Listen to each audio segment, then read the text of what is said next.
اور بائیں ہاتھ والے، افسوس بائیں ہاتھ والے کیا ہی عذاب میں ہوں گے، یعنی دوزخ کی لپٹ اور کھولتے ہوئے پانی میں، اور سیاہ دھوئیں کے سائے میں جو نہ ٹھنڈا ہوگا اور نہ خوشنما۔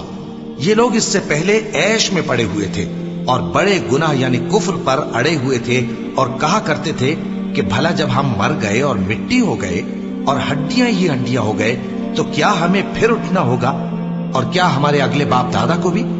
کہہ دو کہ بے شک پہلے اور بعد والے سب ایک روز مقرر کے وقت پر جمع کیے جائیں گے۔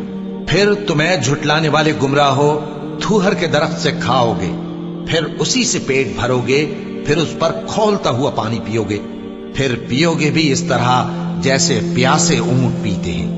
انصاف کے دن یہ ان کی ضیافت ہوگی۔ ہم نے تم کو پہلی بار بھی تو پیدا کیا ہے، تو تم دوبارہ اٹھنے کو کیوں سچ نہیں سمجھتے؟